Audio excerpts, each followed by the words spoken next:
Mis padres biológicos me abandonaron en un hospital cuando nací porque esperaban un varón. 35 años después volvieron para pedirme que los cuidara. Esa llamada llegó un martes por la noche.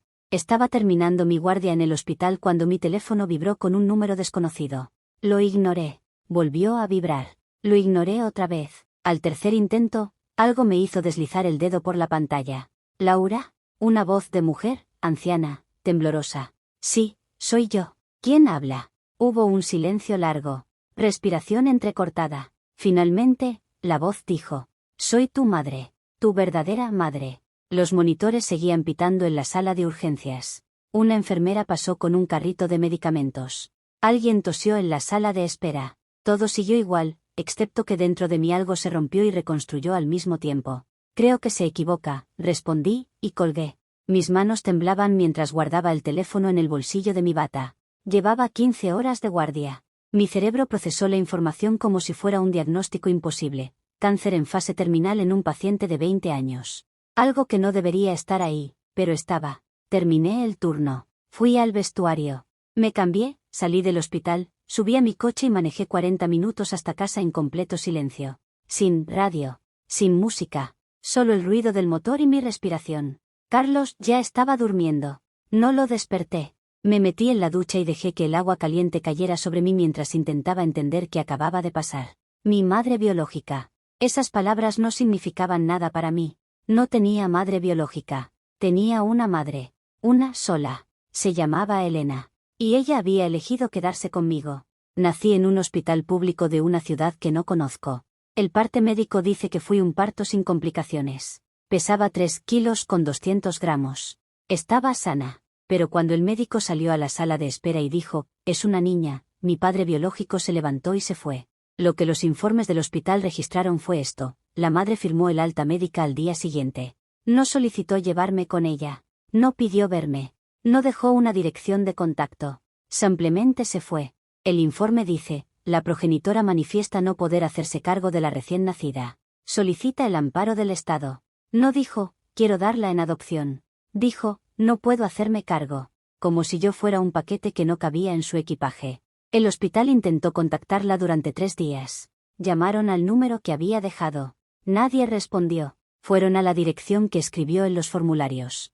Era un terreno vacío. Mi abandono fue meticulosamente planeado. Me dejaron donde sabían que alguien me recogería. No fue un acto de amor, como algunas personas intentan hacerme creer. Fue un acto de conveniencia. No querían una niña. Y como no salí como esperaban, me dejaron ahí, como quien devuelve un producto porque no coincide con la foto del catálogo. Mis padres adoptivos, mis padres, sin ningún apellido que los califique, me recogieron del hospital cuando tenía 15 días. Mi madre, Elena, trabajaba como administrativa en un consultorio médico. Mi padre, Roberto, era electricista. Llevaban 4 años casados y 3 intentando tener hijos. Después de 2 abortos espontáneos y un embarazo ectópico que casi mata a Elena, los médicos les dijeron que ya no lo intentaran más. Ellos no querían seguir sufriendo, pero sí querían ser padres. Fueron al registro de adopciones un martes lluvioso. Elena siempre dice que llevaba un paraguas roto y que Roberto le dijo, no importa, igual vamos a entrar a un lugar seco. 6 meses después, el teléfono sonó. Tenemos una niña, dijo la trabajadora social. Roberto tuvo que tomar el teléfono porque Elena no podía hablar. Preguntó la edad, el estado de salud, los detalles. 15 días. Sana. Una niña. Nos la quedamos, dijo Roberto. Sin preguntar el color de ojos. Sin preguntar antecedentes médicos. Solo cuando podían ir a buscarme. Fueron al día siguiente. Elena me tuvo en brazos durante 4 horas seguidas. Roberto la abrazó a ella conmigo en el medio y lloraron los dos. Esa fue la primera vez que supe que el amor no tenía nada que ver con la sangre, me dijo Elena años después, cuando tuve edad para entenderlo. Me pusieron Laura Elena, por ella. Nunca cambiaron mi apellido de nacimiento porque dijeron que era mío y que no tenía por qué borrarse. Pero me dieron el suyo también. Como si quisieran decir, esto es lo que te dieron, y esto es lo que te damos nosotros. Lo uno no borra lo otro. Todo es tuyo. Mi infancia fue eso. No perfecta, pero llena de cosas que ahora sé que no todo el mundo tiene. Aprendí a caminar en la sala de casa, agarrada del borde del sofá marrón. Elena me grabó en una cinta de VHS dando mis primeros pasos hacia Roberto, que estaba arrodillado con los brazos abiertos y una sonrisa enorme. En la grabación se escucha a Elena llorar y reír al mismo tiempo. A los 4 años tuve varicela. Estuve una semana con fiebre y llena de ronchas. Elena durmió en mi cuarto todas esas noches en una silla incómoda. Me levantaba cada 2 horas para bajarme la fiebre, darme el jarabe, ponerme crema en las ronchas. Roberto llegaba del trabajo y me leía cuentos hasta que me dormía. A los 5 años me caí de un tobogán y me fracturé la muñeca. Roberto estaba trabajando en una obra. Elena me llevó corriendo a la guardia. Me operaron esa misma noche. Roberto llegó al hospital con el uniforme lleno de cemento y las manos sucias. No se cambió. No se limpió. Solo me abrazó y dijo, todo va a estar bien. Tenía 5 años y ya sabía que esas palabras eran verdad cuando él las decía. A los 8 años escondí las notas del colegio porque había sacado un 6 en matemáticas. Elena las encontró y no me gritó. Solo me dijo, Laura, puedes sacar las notas que sea, pero no me mientas. Eso sí me duele. Lloré más por eso que si me hubiera castigado. Había rutina. Había risas. Había discusiones, claro, pero había personas que se quedaban. Personas que me enseñaban que el error no era el fin del mundo. Personas que nunca, jamás, me hicieron sentir que sobraba. No fue un trauma. Fue una conversación tranquila, sentada en la alfombra de mi habitación, rodeada de mis muñecas. Elena había comprado un libro infantil sobre una osita que vivía con una familia de conejos porque su mamá osa no podía cuidarla. Lo leímos juntas varias veces. Un día, Elena me dijo, Laura, tú eres como la osita del cuento. ¿Por qué? Porque tú naciste de la barriga de otra señora, pero nosotros te trajimos a casa cuando eras muy chiquita para cuidarte y quererte. Lo dijo tan natural como si me explicara que el cielo era azul. ¿La otra señora no me quería? Pregunté. Elena me miró a los ojos. No desvió la mirada. No buscó una mentira bonita. No pudo cuidarte. Y nosotros te estábamos esperando. Te queríamos antes de conocerte. 6 años. No hubo llanto. No hubo confusión. Hubo una osita, unos conejos, y la certeza de que yo estaba exactamente donde debía estar. Con los años entendí que esa conversación fue el resultado de semanas de preparación. Mis padres habían leído libros de psicología infantil, hablado con especialistas, practicado en voz alta cuando yo estaba durmiendo. Todo para que la primera vez que escuchara la palabra adopción no fuera en un patio de escuela, dicha por un niño cruel, sino en mi habitación, dicha por mi madre. El primer golpe de realidad llegó a los 9 años. Una niña llamada Camila me dijo en voz alta durante el recreo.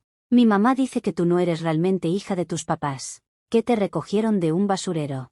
No respondí. Me fui a casa llorando. Elena me escuchó, me abrazó, me dejó llorar todo lo que necesité. Cuando terminé, me tomó la cara con las 2 manos y me dijo, Laura, escúchame bien. Tú eres mi hija. No porque te haya parido, sino porque te crié, porque te cambié los pañales, porque me quedé despierta cuando tenías fiebre, porque te enseñé a atarte los cordones, porque voy a tus reuniones de padres, porque cocino tu comida favorita los viernes, porque te quiero. Te quiero. Y nada de lo que diga una niña en el colegio cambia eso. Al día siguiente, Roberto fue a hablar con la directora. No con enojo. Con calma. Explicó la situación. Dijo que no quería que castigaran a Camila, pero que sí quería que se hablara en clase sobre el respeto a las distintas familias. La directora aceptó. Al mes siguiente hicieron una actividad donde cada niño dibujaba su familia. Yo dibujé a Elena, a Roberto y a mí en el sofá marrón, viendo la televisión. La verdad completa sobre mi abandono la supe a los 13 años. Una noche, después de cenar, Roberto me dijo que quería hablar conmigo. Elena estaba a su lado. Los dos me miraban como si fueran a darme una noticia difícil.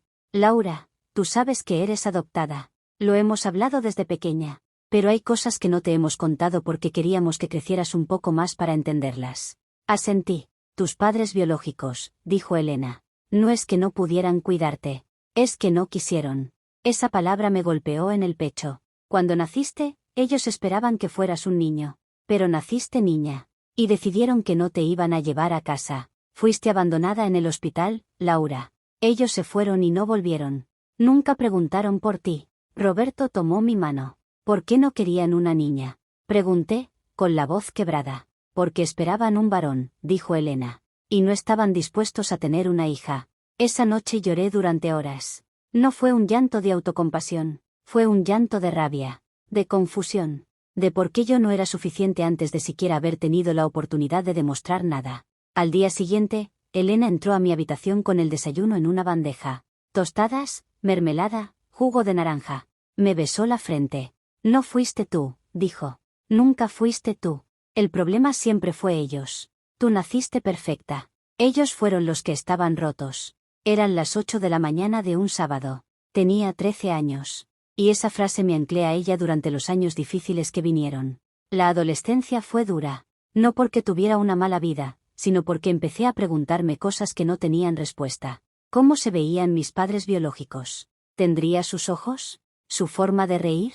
¿Habría otros hijos, hermanos que no sabían de mi existencia? ¿Me buscarían algún día? ¿O simplemente seguían sus vidas como si yo nunca hubiera existido? Llegué a obsesionarme. Entre los 14 y los 15 años pasaba horas mirando al techo, imaginando rostros, inventando historias. Elena y Roberto lo notaron.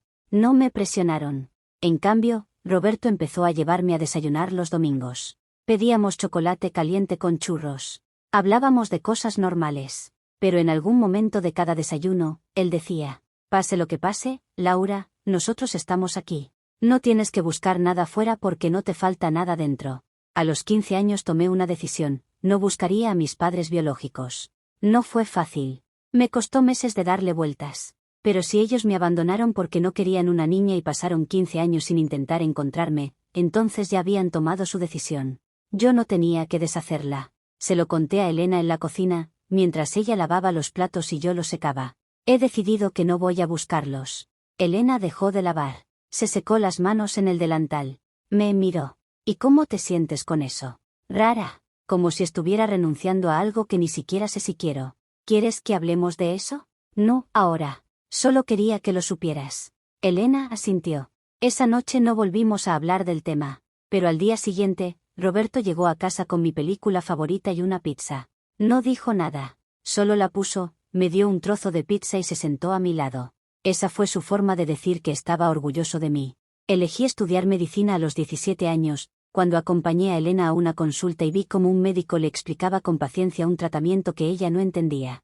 Elena tenía miedo. El médico lo notó, se arrodilló frente a ella y le dijo: vamos paso a paso, señora. No está sola en esto. Esa noche pensé: quiero ser esa persona. Quiero ser quien se arrodilla frente a alguien con miedo y le dice: no está sola. Saqué un 9,8 en la prueba de acceso a la universidad.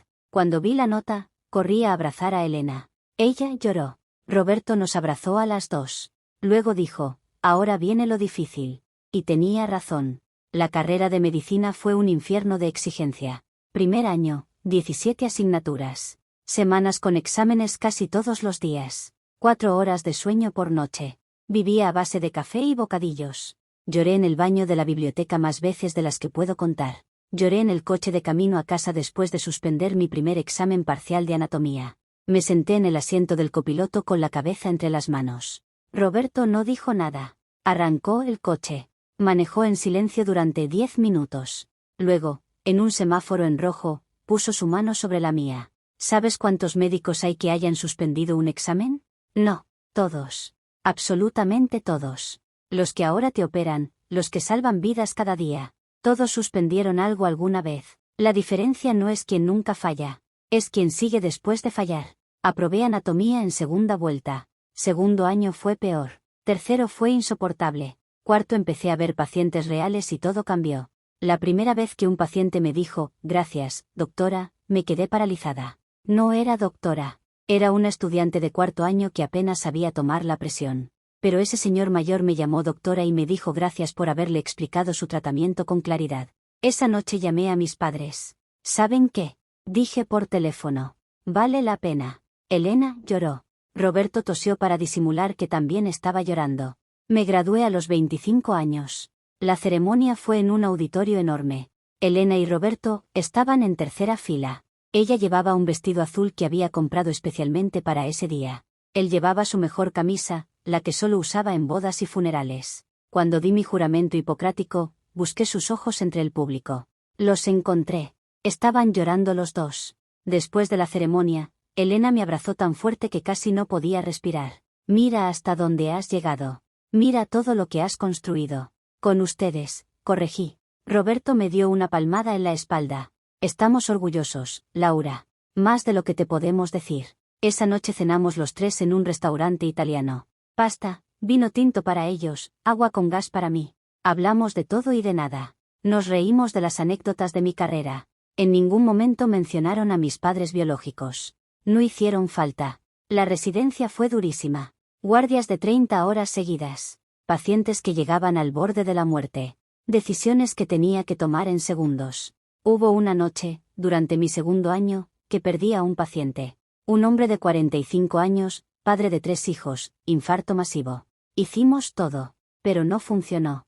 Salí a dar la noticia a la familia. La esposa se derrumbó en mis brazos. Sus hijos, 2 adolescentes y una niña de 8, lloraban sin entender. Después, en el vestuario, me desmoroné. Llamé a Elena a las 3 de la madrugada. Ella respondió en el primer tono. Laura, lo perdí, mamá. Hicimos todo y no funcionó. Ella no dijo, estaba en manos de Dios, ni hiciste lo que pudiste. Dijo algo mucho más valioso. Eso duele. Y no se te va a pasar pronto. Pero duele porque te importa. El día que deje de doler, preocúpate. Esa frase me sostuvo durante meses. Roberto, al día siguiente, me mandó un mensaje, hoy es un día de mierda. Pero mañana tienes que volver, porque hay otros pacientes que te necesitan.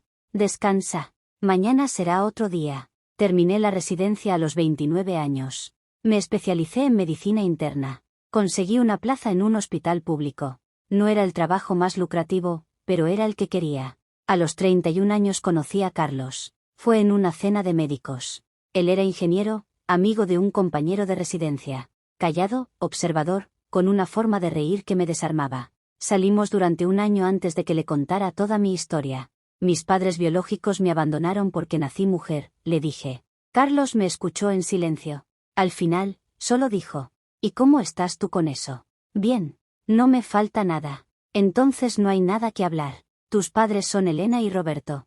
El resto no importa. Nos casamos un año después. En la boda, Elena y Roberto estaban en la primera fila. Elena lloró durante toda la ceremonia. Roberto le pasaba pañuelos sin apartar la vista de mí. Cuando el juez preguntó quién entregaba a la novia, Roberto se puso de pie. Nosotros, dijo. Sus padres. Nadie preguntó por mis padres biológicos. En mi vida, en mi historia, en mi boda, no existían. No porque los odiara, sino porque nunca estuvieron ahí para existir. Los años siguientes fueron los de construir. Trabajo, especialización, premios, pérdidas, victorias pequeñas. Carlos y yo compramos una casa. Adoptamos un perro al que llamamos Tango. Construimos una vida normal, sin grandes sobresaltos.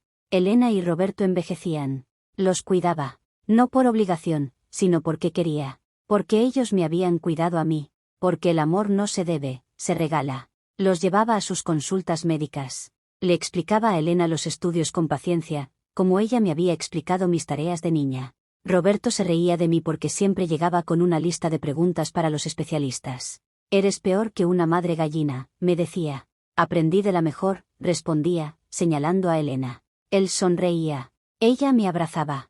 Esa era mi familia. Al día siguiente de la llamada, el teléfono volvió a sonar con el mismo número desconocido. Lo dejé sonar hasta que pasó a buzón. Lo ignoré, pero sonó otra vez, y otra, y otra. 5 llamadas perdidas en una hora. Luego llegó un mensaje de texto largo. Laura, sé que esto es un shock. Soy María, tu madre biológica. Tu padre se llama Jorge. Te abandonamos en el hospital cuando naciste. Fue el error más grande de nuestras vidas. Nos arrepentimos todos los días. Por favor, danos la oportunidad de pedirte perdón. No queremos nada de ti, solo conocerte. Por favor, no queremos nada de ti. Esa frase me sonó falsa desde el primer segundo.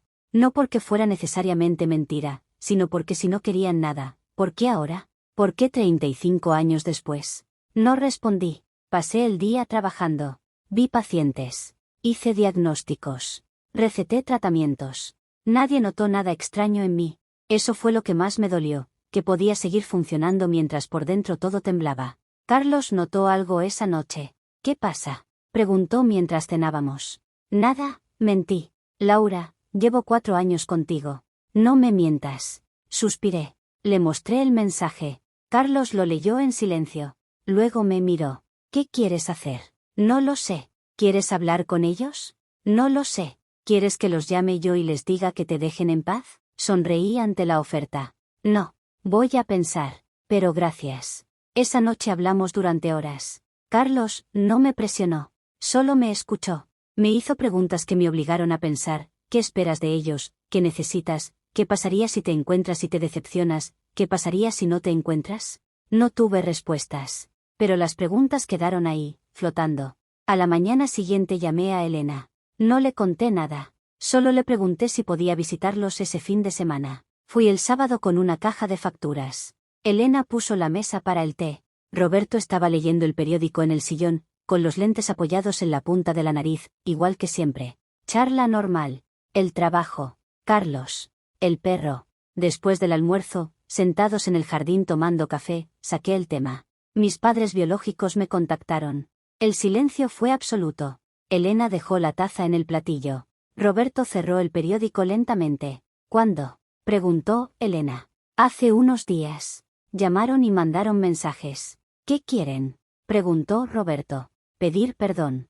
Y conocerme. Dicen que no quieren nada. ¿Tú qué quieres?, preguntó Elena. Esa era la pregunta. La misma que Carlos me había hecho. La misma que yo me había hecho 1000 veces. No lo sé. Parte de mí quiere saber. Otra parte quiere ignorarlos. Otra parte está furiosa. Elena me tomó la mano. Laura, nosotros te apoyaremos en lo que decidas. Pero quiero que sepas algo. Si decides verlos, no será una traición para nosotros. Nosotros somos tus padres. Eso no cambia. Pero también quiero que sepas que no les debes nada. Ellos tomaron una decisión hace 35 años. Tú no tienes que repararla. Lloré. No fue un llanto feo, fue un llanto de alivio. De saber que, pase lo que pasara, tenía un lugar al que volver. Pasé 2 semanas pensando.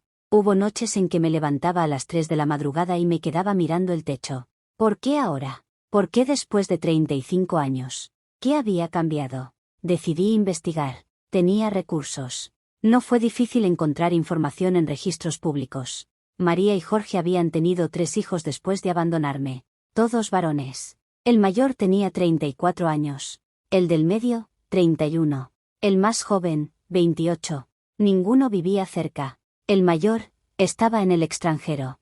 El del medio en otra provincia. El más joven en la misma ciudad, pero no los visitaba. También encontré información sobre su situación actual. Jorge había tenido problemas de salud graves. Secuelas de un accidente cerebrovascular. Necesitaba asistencia. María estaba desbordada cuidándolo sola. Y entonces todo hizo clic. No me buscaban porque se arrepintieran. Me buscaban porque necesitaban ayuda. No era una reconciliación. Era una solución. Esa revelación me dolió más de lo que esperaba. No porque tuviera esperanzas de que fuera diferente, sino porque confirmaba lo peor, que para ellos yo seguía siendo un recurso. Algo que se usa cuando conviene. Cuando nací, no servía porque era niña.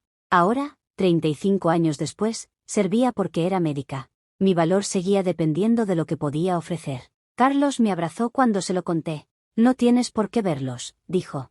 Lo sé. No les debes nada. Lo sé. ¿Por qué estás tan triste entonces? Porque por dentro, en algún rincón estúpido e infantil, había tenido la esperanza de que quizá me hubieran buscado porque me querían. Porque me habían extrañado. Porque se habían dado cuenta del error. Seguía siendo la niña que no sirvió para lo que esperaban. Seguía siendo la herramienta que usaban cuando les fallaban las otras. Decidí responderles. No por ellos. Por mí. Necesitaba cerrar este capítulo. Necesitaba decirles lo que había guardado durante 35 años. Escribí un mensaje corto. Podemos vernos. Una vez. En un lugar público. Elijo yo el sitio y la hora. Respondieron en 5 minutos. Cuando digas. Estaremos ahí. Elegí una cafetería cerca del hospital.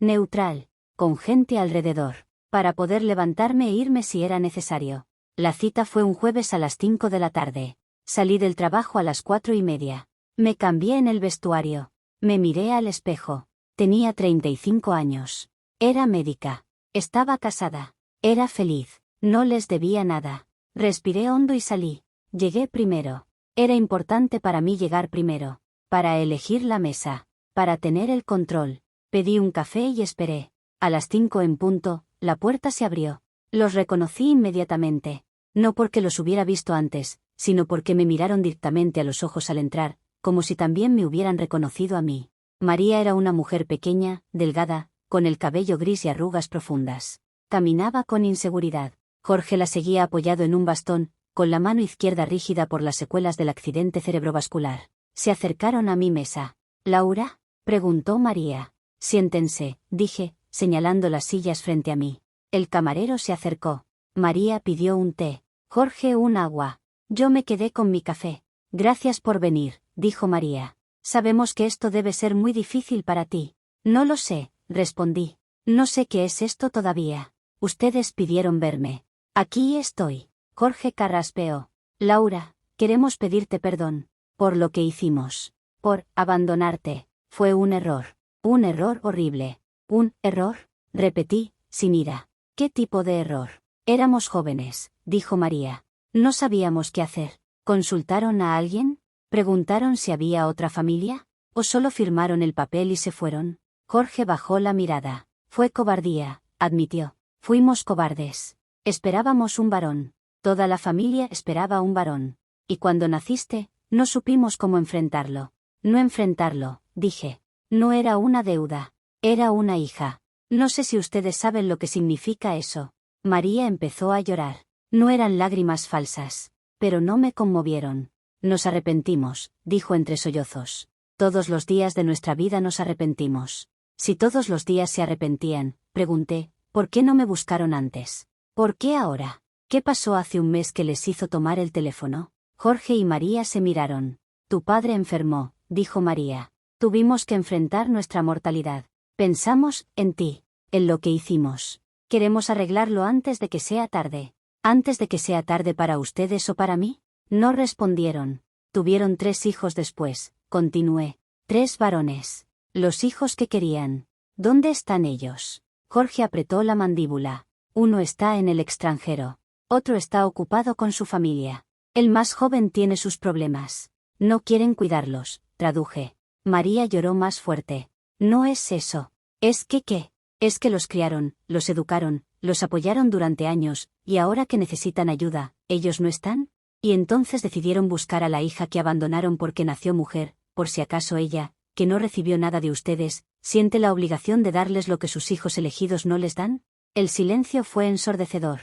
No es así, dijo Jorge, pero su voz no era firme. Es exactamente así. Y lo saben. Por eso tardaron en responderme cuando pregunté por qué ahora. Ustedes no me buscan a mí. Me buscan a una médica que pueda cuidarlos. Me buscan porque sus hijos varones, esos por los que me abandonaron, no les dieron el puesto que me negaron a mí. María intentó hablar. La interrumpí. Déjeme terminar. Vine aquí para escucharlos. Los he escuchado. Me han dicho que fueron jóvenes, que fue un error, que se arrepienten, que quieren pedir perdón. Lo escuché. No voy a gritarles. No voy a humillarlos. ¿Por qué no los odio? No tengo espacio en mi vida para odiarlos. Jorge levantó la vista. Entonces les voy a decir algo. Respiré hondo. Había ensayado estas palabras muchas veces. Los perdono. Los ojos de María se abrieron. Jorge se enderezó en la silla. Los perdono, repetí. Por mí. Porque no quiero cargar con rencor toda mi vida. Porque el odio consume y yo no quiero consumirme. Porque ustedes tomaron la peor decisión que 2 personas pueden tomar, pero esa decisión, por cruel que fuera, me llevó a la familia que realmente me quería. Así que sí, los perdono. María extendió la mano hacia mí. No la tomé, pero, continué, y esa palabra cayó como un mazo. Perdonarlos no significa nada más que eso. Perdón. No significa que ahora seamos familia. No significa que les deba algo. No significa que vaya a cuidarlos. No significa que vaya a llenar el vacío que ustedes mismos crearon cuando se fueron de ese hospital hace 35 años. Laura, empezó Jorge. Déjeme terminar. Ustedes no son mis padres. Mis padres se llaman Elena y Roberto.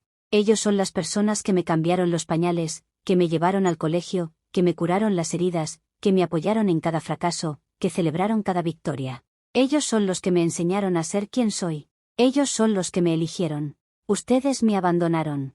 María lloraba abiertamente. Jorge tenía los ojos vidriosos. Ustedes son los que me abandonaron, repetí. Y eso no lo borra el arrepentimiento. No lo borran las lágrimas. No lo borran 35 años. Sigo siendo la misma niña que ustedes dejaron en ese hospital.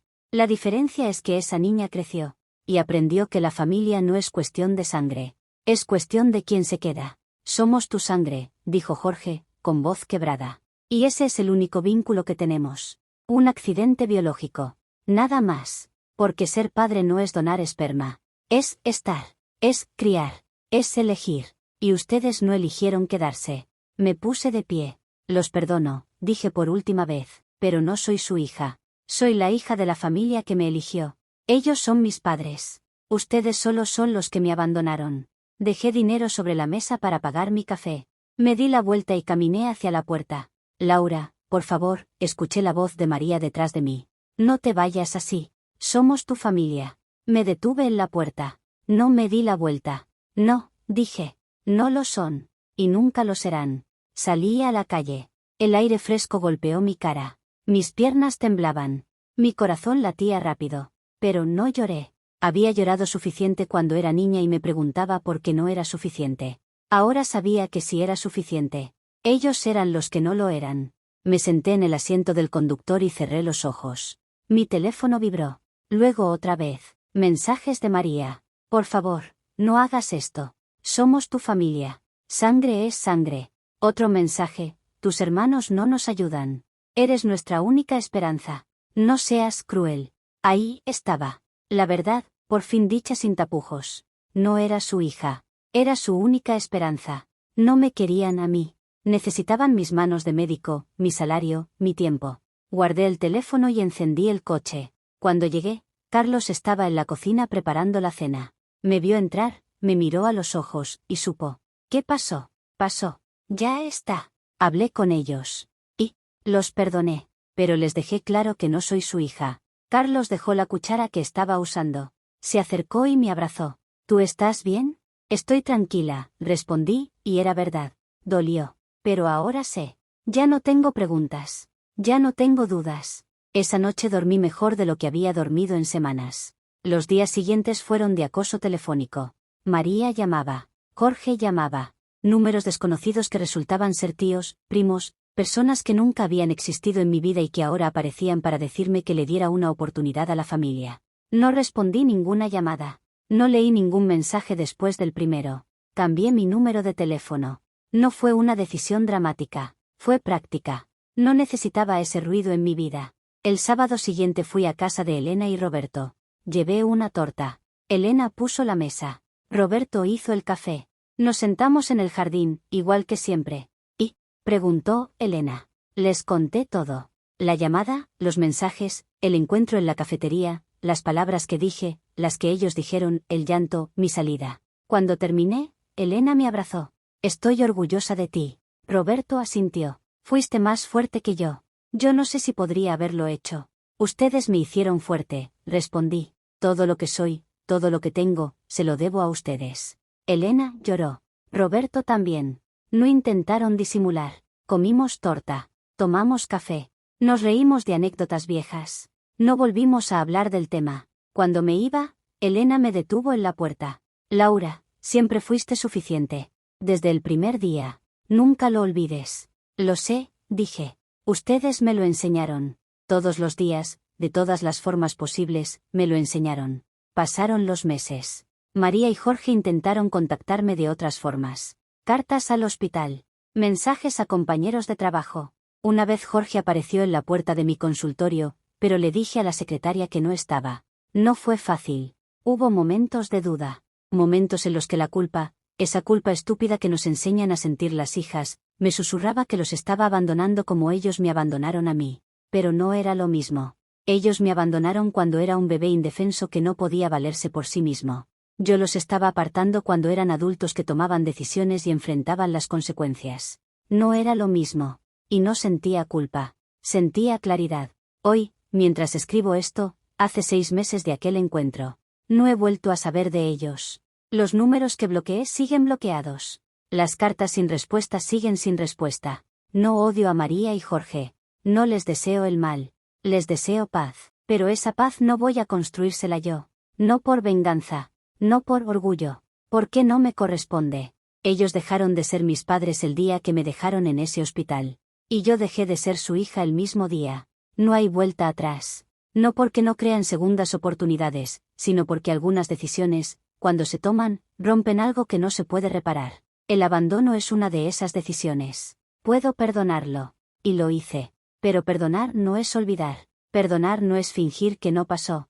Perdonar no es aceptar que vuelvan a mi vida como si nada. Perdonar es soltar el rencor para que no me destruya a mí. Y yo solté el rencor. Lo dejé ir, pero no solté mis límites. Mi vida sigue. Sigo trabajando en el hospital. Sigo viendo pacientes. Sigo salvando vidas cuando puedo y acompañando en la muerte cuando no. Carlos y yo seguimos construyendo. Tango sigue siendo el perro más feliz del mundo. Elena y Roberto envejecen. Los cuido como ellos me cuidaron. Sin culpa. Sin obligación. Por amor. Ellos son mis padres. Lo fueron desde el primer día. Lo serán hasta el último. Mis padres biológicos me dieron la vida. Es cierto. No puedo negarlo. Pero mis padres adoptivos me dieron todo lo demás. Me dieron una infancia. Me dieron seguridad. Me dieron amor incondicional. Me dieron herramientas para crecer. Me dieron alas para volar. Y cuando mis padres biológicos volvieron, 35 años después, lo hicieron con las manos vacías. No trajeron amor. No trajeron disculpa sincera. Trajeron necesidad. Trajeron una palabra, hija, que habían guardado en un cajón durante décadas y que solo sacaron cuando les fue útil. Pero yo no soy un traje que se pone cuando hace frío. No soy un recurso. No soy una segunda opción. Soy Laura. Soy la hija de Elena y Roberto. Y ellos, María y Jorge, son solo las personas que me abandonaron. Los perdono. Pero no soy su hija. Soy la hija de la familia que me eligió. Ellos son mis padres. Ustedes solo son los que me abandonaron. Sangre es lo que corre por mis venas. Familia es lo que corre por mi historia.